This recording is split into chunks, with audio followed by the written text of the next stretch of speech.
Everyone, welcome back to my class. कैसे हैं आप लोग? आई होप आप सभी बहुत अच्छे होंगे। सो दोस्तों, आज हम अपना इकोनॉमिक्स का चैप्टर सेकंड, जो कि हमारा unit first national income and related aggregates का सेकंड चैप्टर है, उसका आज हम सेकंड पार्ट करने जा रहे हैं, जो कि है हमारा basic concept of macro economics. अभी तक हमने पार्ट फर्स्ट में देखा था कि डोमेस्टिक टेरिटरी क्या होता है, डोमेस्टिक टेरिटरी में किसको इंक्लूड करा जाता है, किसको इंक्लूड नहीं करा जाता है। फिर उसके बाद हमने देखा था नॉर्मल रेजिडेंट कौन होता है, नॉर्मल रेजिडेंट किसको मानते हैं। कुछ ये टॉपिक्स हमने अपने फर्स्ट पार्ट में कवर किए थे। चलो जल्दी जल्दी आप मेरे को रिवाइज करवाते जाओ या मैं आपको रिवाइज करवा देता हूँ। सबसे पहले हमने बात करा था इस चैप्टर में कि ये पूरा ही यूनिट कौन सा चल रहा है, नेशनल इनकम। तो नेशनल इनकम को समझने के लिए हमें इस पार्ट से स्टार्ट हो गया है। अगर आपको नेशनल इनकम कैलकुलेट करना है तो हमें पता होना चाहिए डोमेस्टिक इनकम। ठीक है, डोमेस्टिक इनकम अगर आपको पता तभी होगी जब आपको पता होगा कि आपकी डोमेस्टिक टेरिटरी क्या है, क्योंकि जो भी आप डोमेस्टिक टेरिटरी से इनकम जनरेट करोगे वो आपकी इनकम मानी जाएगी डोमेस्टिक इनकम। और डोमेस्टिक इनकम में अगर आपने इनकम वो ऐड कर दी जो आपने अब्रॉड से इनकम अर्न कर लिया है, तो आपके पास क्या जाएगा, नेशनल इनकम। यस, तो उसके बाद हमने देखा था कि डोमेस्टिक टेरिटरी में हम क्या मानते हैं, जो भी पॉलिटिकल बाउंड्री होती है या पॉलिटिकल फ्रंटियर होता है, वही हमारा क्या होता है, वही हमारी डोमेस्टिक टेरिटरी है। बट इन सिंपल लैंग्वेज जब हम बात करते हैं कि हमारे इकोनॉमिक पर्पस के लिए डोमेस्टिक टेरिटरी क्या होती है, तो उसमें हमने देखा था डोमेस्टिक टेरिटरी मींस, तो हम डेफिनेशन कर लिया, तीन पार्ट ऐसे जो इसमें इंक्लूड किया जाता है, जिनको डोमेस्टिक टेरिटरी इंक्लूड करा जाता है, इवन वो हमारे डोमेस्टिक एरिया में नहीं आते हैं। फर्स्ट पार्ट था कोई भी जहाज या शिप अगर दो देशों के बीच में ऑपरेट हो रहा है और उसको ऑपरेट करने वाला कोई नॉर्मल रेजिडेंट है भारत का, तो उससे जो भी इनकम जनरेट होगी वो भारत की डोमेस्टिक टेरिटरी में इंक्लूड होगा और डोमेस्टिक टेरिटरी माना जाएगा, और उसकी इनकम जो भी जनरेट हुई है वो डोमेस्टिक इनकम मानी जाएगी। सेकंड पार्ट था कोई भी फिशिंग वेसल हो, गैस और नेचुरल गैस एक्सट्रैक्शन हो, कहां से, इंटरनेशनल वाटर से, कोई मिनरल्स निकाल रहे हैं इंटरनेशनल वाटर से, हम फिशिंग कर रहे हैं, तो वहां पे जो भी इनकम जनरेट हो रही है सबसे पहला मानेंगे वो डोमेस्टिक टेरिटरी है, और उससे होने वाले इनकम को हम डोमेस्टिक इनकम कैलकुलेट करेंगे। ठीक है, और लास्ट में हमारा था थर्ड पॉइंट क्या, एम्बेसीज, कॉन्सुलेट्स और मिलिट्री एस्टैब्लिशमेंट। तो जो हमारे एम्बेसीज होते हैं वो एक तरीके से रिप्रेजेंटेटिव होते हैं, हमारे देश को रिप्रेजेंट करते हैं। उनको सैलरी कौन होता है, इंडियन गवर्नमेंट, तो उनकी इनकम को हमारे देश की इनकम में इंक्लूड होगी। सेम ऐसी चीज कॉन्सुलेट्स, कॉन्सुलेट्स होते हैं एडिशनल डिप्लोमेट्स। एडिशनल डिप्लोमेट्स मैंने आपको समझाया भी था, जैसे एस जयशंकर जी, अजीत डोभाल, वो कौन है, ये डिप्लोमेट है, ये हमारे देश की पॉलिसी को कभी बाहर जाते हैं, तो यही लोग जो मेन डिप्लोमेट होते हैं एडिशनल, ये कहीं से दूसरे टाइप के रिप्रेजेंटेटिव होते हैं। ये रिप्रेजेंटेटिव होती है अलग सिचुएशन के रिप्रेजेंटेटिव, तो ये कौन होते हैं, कॉन्सुलेट्स होते हैं। इनकी भी सैलरी को हम भारत सरकार देती है, इसलिए इनकी भी सैलरी को हम डोमेस्टिक टेरिटरी में इंक्लूड करेंगे। And the third part is military establishment. Military establishment, military हमारे अगर ट्रेनिंग करने के लिए दूसरी कंट्री में आती है, बेशक दूसरी कंट्री में आती है, बट उनकी इनकम कहां से जनरेट हो रही है, वो किससे कर रहे हैं, भारत के लिए।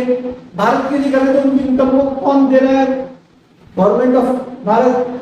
अब उनकी इनकम को डोमेस्टिक टेरिटरी में इंक्लूड करा जाएगा और उनकी इनकम डोमेस्टिक इनकम मानी जाएगी। ठीक है, बहुत अच्छा। अब हमने दूसरा पार्ट बताया कि जो इसको इंक्लूड नहीं कराएगा, दो चीजों से, अगर हमारे देश के एम्बेसी की कॉन्सुलेट्स दूसरे देश में, तो उसको हमारे देश की डोमेस्टिक टेरिटरी में माना जाए। सेम ऐसे ही किसी दूसरे देश के एम्बेसी या कॉन्सुलेट्स हमारे देश में या मिलिट्री एस्टैब्लिशमेंट, तो उनको हमारे देश की डोमेस्टिक टेरिटरी में नहीं किया जाएगा। और लास्ट वन कि कोई भी इंटरनेशनल ऑर्गेनाइजेशन जैसे world bank, WTO, world trade organization, या world UNO, united nation organization, ये क्या है, ये हमारे देश के लिए इनको हमारे देश की डोमेस्टिक टेरिटरी में भी नहीं ले गया। ये हमने जल्दी से रिकैप किया अपने लास्ट वीडियो का। अब हम पार्ट पर आते हैं कि सिटीजन कौन होता है। वो सिंपल सी बात, लास्ट क्लास में हमने नॉर्मल रेजिडेंट समझा था। नॉर्मल रेजिडेंट कौन होता है, नॉर्मल रेजिडेंट वही होता है जो आमतौर पर इंडिया में रहता है, who ordinarily resides in India and his economic interest also lies in India। मतलब वो इंडिया में रहता है, उसका इकोनॉमिक इंटरेस्ट भी कहाँ इंडिया में, जैसे अर्निंग इंडिया में करता हूँ, एक्सपेंस इंडिया में करता हूँ, सेविंग इंडिया में करता हूँ, इन्वेस्ट इंडिया में, तो वो कौन माना जाएगा? Normal resident. अब हम बात करते हैं सिटीजन कौन होता है। तो मैं आपको बताऊं, सिटीजन एक लीगल प्रोसेस है, मींस लीगल प्रोसेस है। कैसे? भारत का सिटीजन वही होगा जो यहाँ पर क्या होगा, या तो जिसका यहाँ पर बर्थ हुआ होगा, यहाँ पे जो बॉर्न हुआ होगा, who born in India, so he becomes he या she becomes automatically citizen of India। जो भारत में जिसका बर्थ हुआ है, जो बॉर्न हुआ है, अगर किसी भी कोई ऐसा पर्सन है जिसका बर्थ या बॉर्न वो इंडिया में हुआ है, तो वो ऑटोमेटिकली भारत का सिटीजन होगा। दूसरा बात, when a person born in India वो सिटीजन माना जाएगा। सेम चीज, ऐसा कोई पर्सन जो बॉर्न आउटसाइड इंडिया हुआ है बट उसने एक लीगल प्रोसेस करके इंडिया की सिटीजनशिप ले सकता है, तो वो भी क्या बन जाएगा? भारत का सिटीजन। सिंपल सा मैंने बताया कि सिटीजनशिप का एक लीगल प्रोविजन है, लीगल कॉन्सेप्ट है, जो कि बेस्ड ऑन किस पर है? Birth of person. मतलब जो भी पर्सन है उसका बर्थ कहाँ हुआ है, ये इस पर डिपेंड करता है। ठीक है, प्लेस ऑफ बर्थ कहाँ है पर्सन का, ठीक है, डिपेंड करता है सब लीगल प्रोविजन कि अगर वो इंडिया में उसका बर्थ हुआ है तो वो इंडियन सिटीजनशिप है। अगर उसका बर्थ आउटसाइड इंडिया हुआ है बट वो अप्लाई करता है इंडिया की सिटीजनशिप के लिए, तो उसको इंडिया जो कानून है इंडियन सिटीजनशिप दे देगा। ऐसे बहुत सारे लोग हुए हैं, बहुत सारे लोग हुए हैं जिन्होंने भारत की नागरिकता ली है, सिटीजनशिप ली है। उनमें से एक महान गायक है जिनका नाम है अदनान स्वामी। ऐसे बहुत सारे पाकिस्तान के हो गए, नेपाल के हो गए, जिन्होंने भारत की नागरिकता ली है। आई होप आपको सिटीजनशिप और नॉर्मल रेजिडेंट में समझ में आ गया होगा। नॉर्मल रेजिडेंट कोई भी बन सकता है जो भारत में 1 साल से ज्यादा रह रहा हो और जिसका इकोनॉमिक इंटरेस्ट भारत में हो। बट सिटीजन वही बनेगा जिसका बर्थ इंडिया के अंदर हुआ है, या फिर उसने लीगल प्रोसेस जो भी एक फॉर्म जो भी इंडियन लॉज के अनुसार उसने उसको सिटीजनशिप मिली है, तो ये उसको इंडिया का सिटीजन बोलेंगे। ठीक है, तो मैं एक चीज और बता दूं जानकारी के लिए, जो हमारे पास राइट्स ऑफ कॉन्स्टिट्यूशन है, कॉन्स्टिट्यूशन में जो भी अंदर राइट लिखे हैं वो सब हमें सिटीजन के लिए लिखे हैं, ना कि नॉर्मल रेजिडेंट के लिए। ठीक है, तो जो भी हम राइट्स की बात करते हैं वो एक सिटीजन के लिए है, किसी नॉर्मल रेजिडेंट के लिए नहीं है। ठीक है, अब हम अपने अगले पार्ट को चलते हैं जो कि हमारा फैक्टर इनकम है, ट्रांसफर इनकम। सबसे पहले एक करके समझेंगे फैक्टर इनकम क्या होता है, ट्रांसफर इनकम क्या होता है। बहुत आसान भाषा में फैक्टर इनकम वो इनकम होती है जो आपने मेहनत करके कमाया है। मेहनत करके कमाया है, जो चाहे वो आपने अपनी जमीन देकर रेंट लिया वो फैक्टर इनकम है, चाहे आपने मजदूरी करके पैसा कमाया वो आपका फैक्टर इनकम है, चाहे आपने पैसा लगा के फैक्टर इनकम कोई प्रॉफिट कमाया वो इनकम है, चाहे आप इंटरेस्ट कमाया वो, चाहे आपने अपना दिमाग लगाकर पैसा कमाया वो क्या था, फैक्टर इनकम है। बट ट्रांसफर इनकम वो इनकम होती है जो बिना किसी मेहनत के आपको पैसा मिल जाता है। जैसे आपके फादर आपको पॉकेट मनी दे देते हैं तो वो क्या होती है, फैक्टर इनकम। ऐसे ही सीनियर सिटीजन को ओल्ड एज पेंशन दिया जाता है, जो लोग बूढ़े हो जाते हैं उनको सरकार अपनी तरफ से कुछ पैसे देती है, तो ये भी क्या है, ट्रांसफर इनकम। समझ गए होंगे, जो पैसा आपने मेहनत करके कमाया वो होता है फैक्टर इनकम, जो पैसा आपने बिना किसी मेहनत के कमाया वो होता है ट्रांसफर इनकम। अब इसको रीड करते हैं। फैक्टर इनकम क्या होता है, it refers to income received by factor of production for rented factor services. मतलब जो भी आपने फैक्टर सर्विसेज रेंट करके पैसा अर्न किया है वो क्या है, आपका फैक्टर इनकम। जैसे हमने करा भी हुआ है, जैसे देखोगे आप हाउस होल्ड है, ये हाउस होल्ड और ये हमारे फर्म। हाउस होल्ड में क्या रहता है, आपने फर्स्ट पार्ट में पढ़ा फैक्टर सर्विसेज। अब फैक्टर सर्विसेज जैसे कि लैंड, लेबर, कैपिटल और इंटरप्राइज, इसके बदले से क्या मिलता है, इसके बदले मिलता है ना sir rent, wages, profit, interest और प्रॉफिट। ठीक है, तो ये सारी चीज इसके बदले लिखते। तो मेनली क्या फैक्टरिंग में वही होती है जब आपको कुछ करने के बाद उस पैसे मिल जाए, मतलब interest income simple factor of production.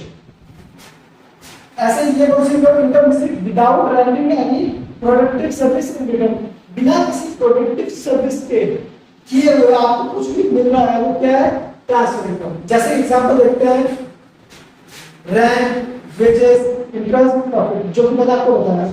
इसका स्कॉलरशिप फ्री में मिलती है, ओल्ड एज पेंशन फ्री में मिलता है, अनएम्प्लॉयमेंट अलाउंस मतलब कोई भी बेरोजगार है उसको सरकार कुछ अमाउंट देती है, तो वो भी हमारे क्या है? ट्रांसफर। अब देखो नेचर, तो फैक्टर इनकम को बोला है कि मेहनत करने के बाद हो रहा है, तो इसको आप नेशनल इनकम निकालते हुए भी ऐड करोगे, इंक्लूड करोगे, डोमेस्टिक इनकम निकालते हुए भी इसको क्या करोगे? फैक्टर इनकम को इंक्लूड करोगे। बट जब हम बात करते हैं ट्रांसफर इनकम, क्योंकि ये बिना मेहनत के मिलती है, तो ना तो ये हमारे नेशनल इनकम में इंक्लूड होगा, ना डोमेस्टिक इनकम में इंक्लूड होगा। अब बात करते हैं कॉन्सेप्ट, ये अर्निंग कॉन्सेप्ट है, दिख ही रहा है, ये आपने मेहनत करके कमाया है, ये रिसीव कॉन्सेप्ट है, या आपने मेहनत नहीं करी है, या आपने रिसीव करा है, इसके वजह आपने किसी को कुछ दिया नहीं है, कुछ मेहनत नहीं करी, या आपने रिसीव किया है, इसलिए ये क्या है? Receive concept. आई होप ये आपको बहुत अच्छे तरीके से समझ आ गया होगा। आपसे अगर कोई फैक्टर इनकम के बारे में पूछता है तो भी तो मीनिंग एग्जांपल नेचर कॉन्सेप्ट के बारे में, और अगर आपसे डिफरेंट पूछता है दोनों का साथ में लिख सकते हो। ठीक है, सो अब हम इसके अंदर बात करते हैं अपने अगले टॉपिक को, जो कि हमारा final goods and intermediate goods. Simple सी बात, फाइनल गुड्स वो गुड होता है या तो वो आपने किस लिए करा है? कंजम्पशन के लिए लिया है, या फिर वो किस लिए लिया है? इन्वेस्टमेंट पर्पस के लिए। मतलब फॉर एग्जांपल जैसे कि मैंने फोन परचेज करा, अब मैंने फोन परचेज करा है, किस लिए फोन परचेज करा है? यूज करने के लिए, तो वो क्या हुआ? Final goods. ठीक है, अच्छा इंटरमीडिएट गुड्स क्या होता है? इंटरमीडिएट गुड्स वो होता है जो आपने लिया है, किस लिए? दो पर्पस, वापस आप सेल करोगे, फर्दर सेल करोगे, या फिर उसको एज ए रॉ मटेरियल आप यूज करोगे। आपने लिया, खरीदा, उसको खरीदकर आगे बेच दिया, या फिर इस पर्पस के लिए इंटरमीडिएट गुड्स होता है, या आपने कोई कच्चा माल दिया, उससे आपने कुछ बनाया, देन आपने उसको सेल करा। जैसे मैं क्लॉथ फैक्ट्री का ऑनर हूं, मैं शर्ट और जीन्स बनाता हूं, तो मैं जीन्स के लिए मेरे को जो कपड़ा है जीन्स का, वो मेरे लिए क्या है? Intermediate goods. उसके बाद उसको मैं जीन्स बना दूंगा, जीन्स बनने के बाद वो मेरे लिए क्या होगा? Final goods. Okay, so final goods क्या होता है? मैं बात बताता हूं। फाइनल गुड्स वो होते हैं जो आपने या तो कंजम्पशन के लिए लिया है, इन्वेस्टमेंट के लिए। अब मैं इन्वेस्टमेंट पर्पस वाला बताता हूं। जैसे क्या हुआ, आपकी कोई फैक्ट्री है, आपने फैक्ट्री में क्या लिया? एक मशीन ली, एक बहुत बड़ी मशीन ली जिससे आप प्रोडक्शन करते हो, तो वो मशीन क्या एक तरीके से फाइनल गुड्स है। अब उस गुड्स का यूज करके आप क्या करोगे? फर्दर प्रोडक्शन करोगे, तो वो आपके लिए क्या है? इन्वेस्टमेंट। तो क्या है? Final goods are those goods which are used either for consumption और फॉर इन्वेस्टमेंट। आप मैंने फोन लिया है कंजम्पशन करने के लिए, ठीक है, यूज करने के लिए, वो क्या है? कंजम्पशन। और अगर मैंने कोई मशीन खरीदी अपनी फैक्ट्री के लिए, वो क्या है? इन्वेस्टमेंट। इंटरमीडिएट गुड्स क्या है? Those goods which are used either for resale और फॉर फर्दर प्रोडक्शन। जैसे मैं क्या करता हूं, मैं कुछ नहीं करता, आगे से जीन्स खरीदता हूं, पहले जीन्स खरीदता हूं सस्ते में, फिर उसमें अपना प्रॉफिट मार्जिन लगाकर आगे बेच देता हूं, तो वो क्या है? इंटरमीडिएट गुड्स है। अब इसका दूसरा एग्जांपल, ये तो होगा फर्दर प्रोडक्शन, फर्दर रीसेल के लिए होगा। अब दूसरा होगा फर्दर प्रोडक्शन। मेरी फैक्ट्री है, मैं जींस से कपड़ा खरीदता हूं, देन उसके बाद जींस का कपड़ा खरीदने के बाद जींस की मैन्युफैक्चरिंग करके फिर बेचते हैं, तो ये क्या होगा? Further production. मतलब इंटरमीडिएट गुड्स वो जो तो आप या तो फिर आप या तो आपने रीसेल के लिए लिया है, या आपने फर्दर प्रोडक्शन के लिए लिया। आई होप आपको समझ आ रहा है। अब हमारा जो पार्ट है अगला, वो है हमारा मीनिंग के बाद इसका एग्जांपल देखते हैं। देखो आपने क्या करा?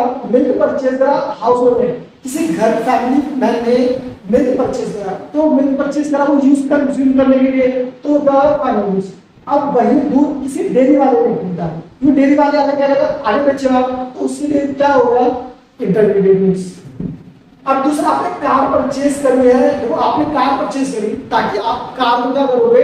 कार आपने खरीदी ताकि आप कार को उस पर चलाने के लिए, मतलब जैसे ओला उबर आपकी वेबसाइट है, इन पर यूज आपने ऐसे रेंट इनकम पर उसको किसी को नहीं देंगे, आप मुझे पर डे का अपना रेंट देगा और आप मेरी गाड़ी यूज कर सकते हो। तो ये आएगी फाइनल गुड्स सीधी गाड़ी की, बट वो आपने किस पर्पस के लिए खरीदी है? इन्वेस्टमेंट पर्पस के लिए।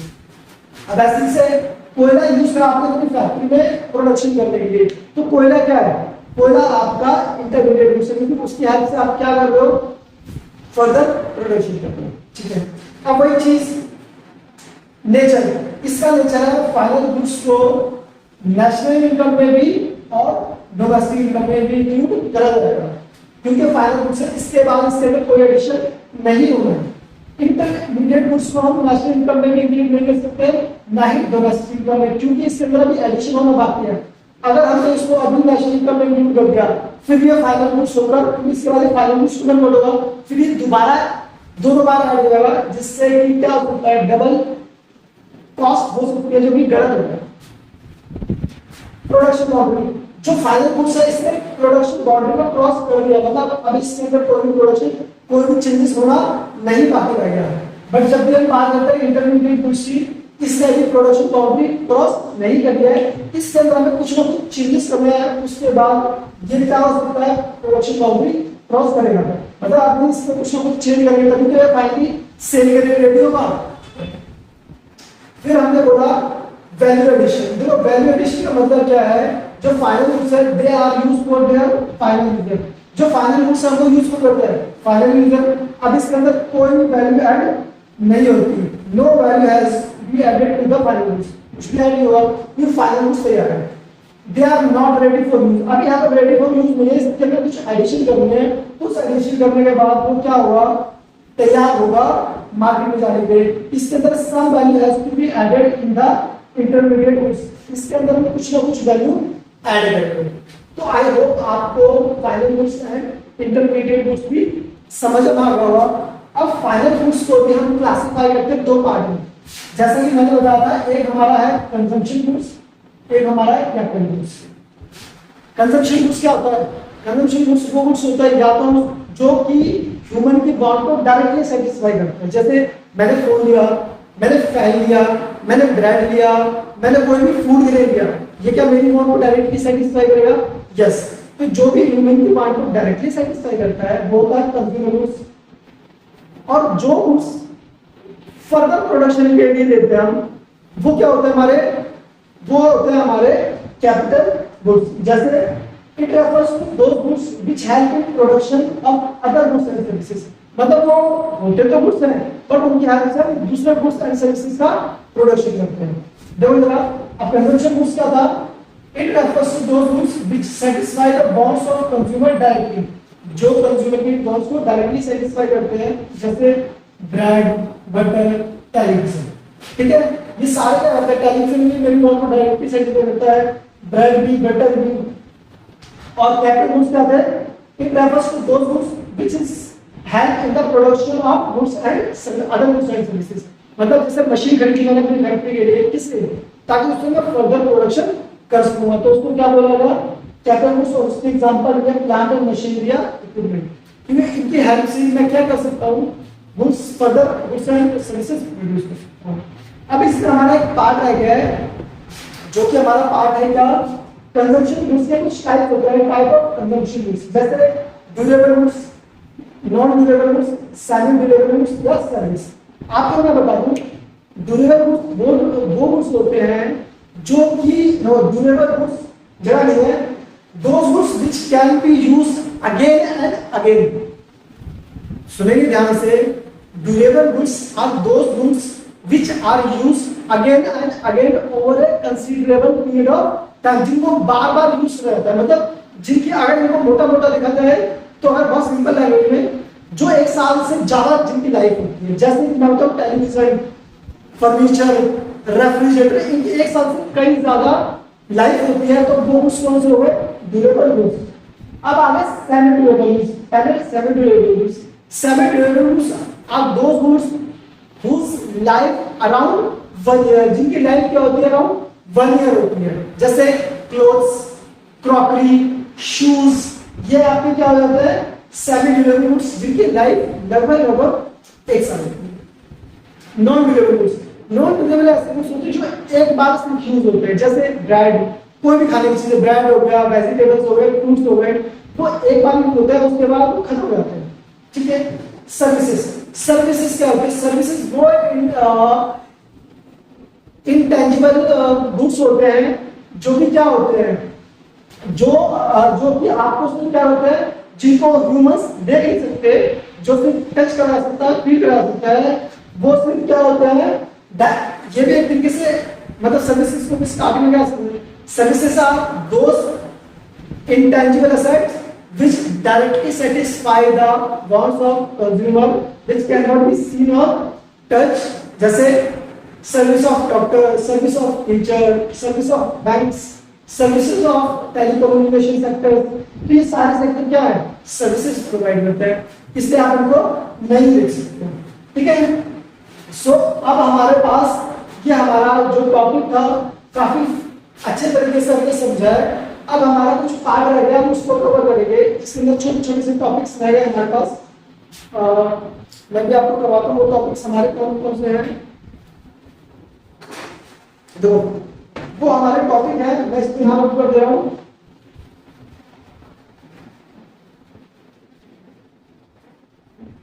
सबसे पहले हमारे पास आता है टॉपिक, एक टॉपिक है हमारे पास ग्रॉस इन्वेस्टमेंट, नेट इन्वेस्टमेंट और डेप्रिसिएशन। तो एग्जांपल के साथ समझाऊंगा मैं आपको। ग्रॉस इन्वेस्टमेंट क्या होता है? वो ग्रॉस इन्वेस्टमेंट होता है आपका,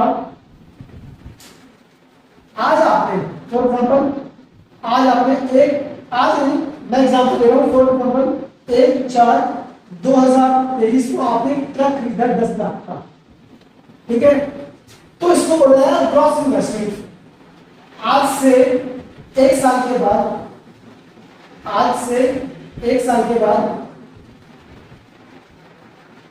अगर मेरे से कोई पूछता है, अगर कोई मेरे से पूछता है इसकी वैल्यू क्या होगी, तो मैं क्या बताऊंगा? उस इन्वेस्टमेंट में जैसे मैंने ट्रक खरीदा है, तो ट्रक के अंदर कुछ ना कुछ कमी आएगी। यस, यहाँ पर सिर्फ लैंड को छोड़कर जो भी एसेट होते हैं उनकी वैल्यू में क्या कमी आती है। तो ग्रॉस इन्वेस्टमेंट की वैल्यू 1 साल के बाद, फॉर एग्जांपल 31/3/2024 अगर कोई मेरे से उसकी नेट इन्वेस्टमेंट की वैल्यू पूछता है, तो मैं बोलूंगा उसकी वैल्यू निकालने के लिए हमें उसमें से क्या करना पड़ेगा, डेप्रिसिएशन को माइनस करना पड़ेगा। फॉर एग्जांपल जो ट्रक था, ट्रक की वैल्यू 10 लाख थी, उस पर डेप्रिसिएशन लगा 1 लाख का, तो 9 लाख उसकी जो वैल्यू है उसको बोला है नेट इन्वेस्टमेंट। जो स्टार्टिंग की वैल्यू थी, जिस वैल्यू पर आपने उसको खरीदा था, उसको बोला है ग्रॉस इन्वेस्टमेंट। जो बची हुई वैल्यू उसको बोला है नेट इन्वेस्टमेंट। इसका एक फॉर्मूला भी है, अगर आपको नेट इन्वेस्टमेंट निकालना है, अगर आपको नेट इन्वेस्टमेंट निकालना है तो आपको क्या करना पड़ेगा, ग्रॉस इन्वेस्टमेंट से डेप्रिसिएशन माइनस करना। अब एक पॉइंट और, यहां पर डेप्रिसिएशन का एक और नाम है consumption of fix asset, consumption of fix asset. जब भी आप फिक्स एसेट को यूज करते हो तो उसमें वैल्यू में कुछ ना कुछ गिरावट आती है, उसमें क्या बोला गया, डेप्रिसिएशन। तो ये याद रखना, हमेशा ये फॉर्मूला होता है, ये आपके लिए आने वाले चैप्टर के लिए ये फॉर्मूला बहुत बड़ा इंपॉर्टेंट है। ठीक है। सो अब हमारे अगले टॉपिक की तरफ बढ़ेंगे। छोटे छोटे कुछ टॉपिक है, जैसे अगला टॉपिक मैं आपको बताता हूँ क्या होगा।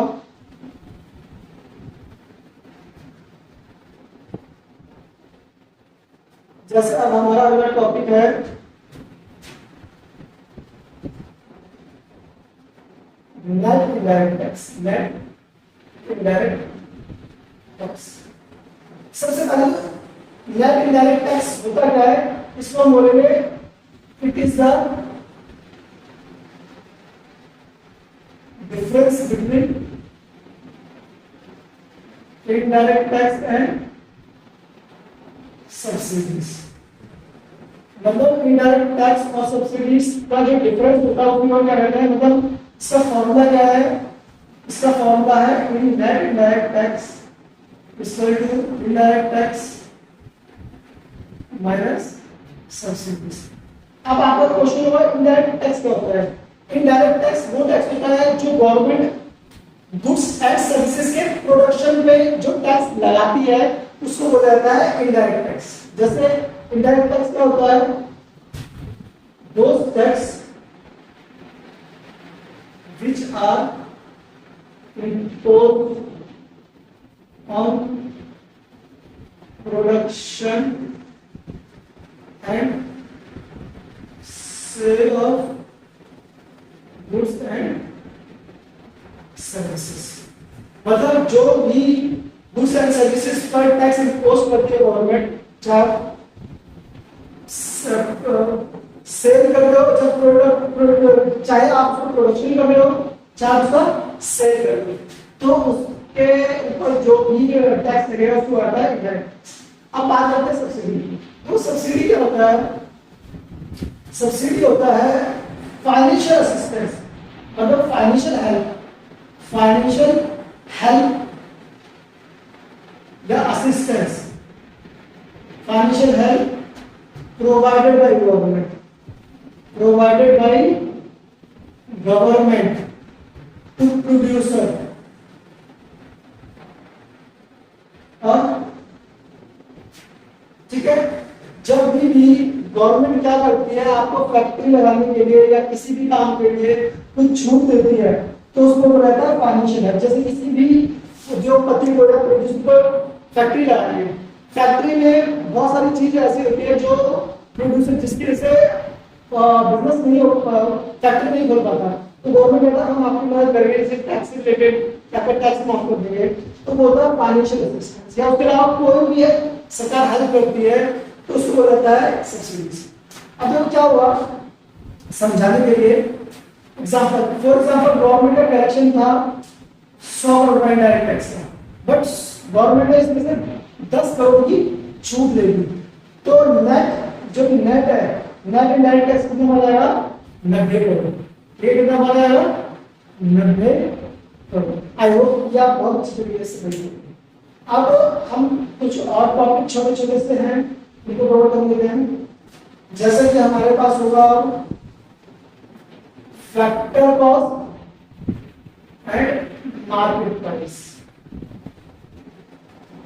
तो फैक्टर कॉस्ट क्या है? जब कोई भी प्रोडक्ट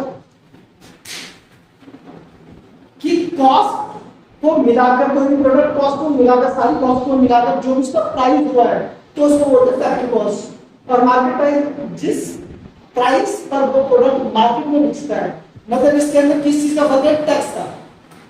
फैक्टर कॉस्ट जो होता है उसमें टैक्स इंक्लूड नहीं होता, कॉस्ट इंक्लूड होता है जो उस प्रोडक्ट को बनाने में लगा है।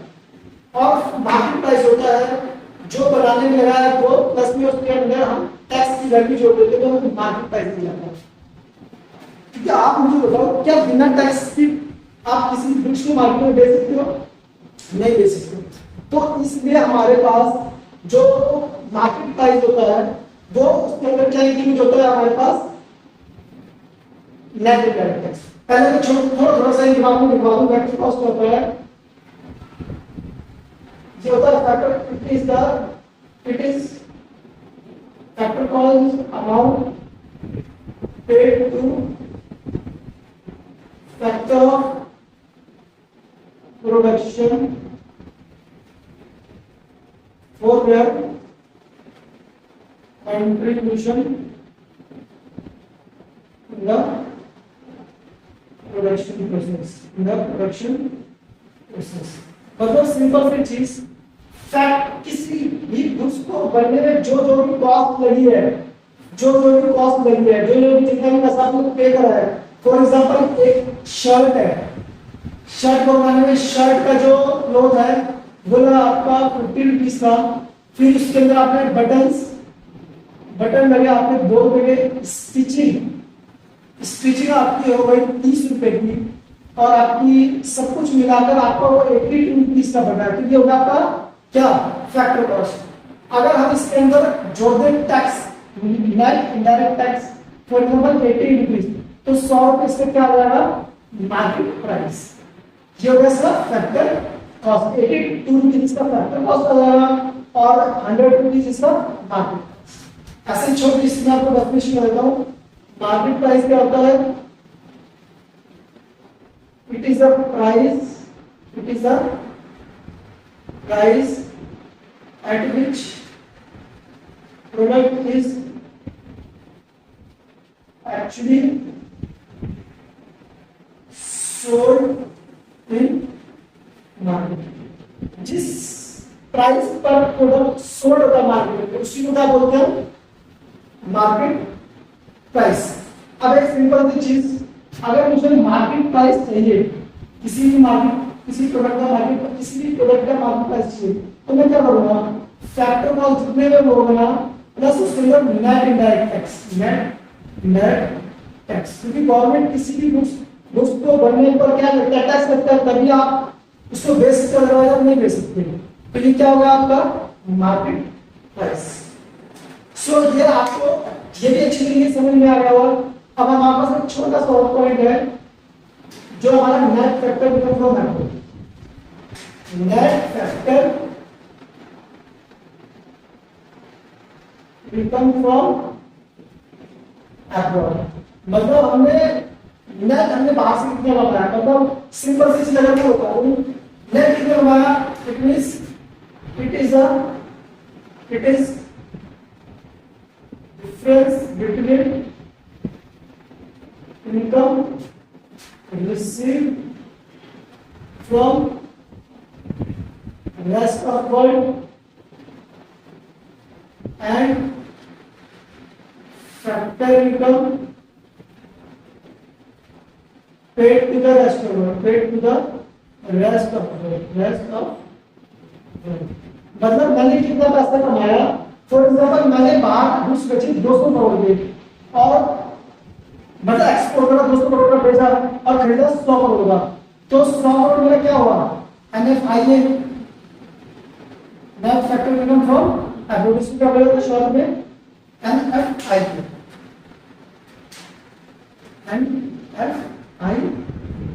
ठीक है। सो इसको बोलते हैं NFIA। अब इसका फॉर्मूला होता है net factor income from abroad का शॉर्ट में होता है फैक्टर रिसीव फ्रॉम अब्रोड,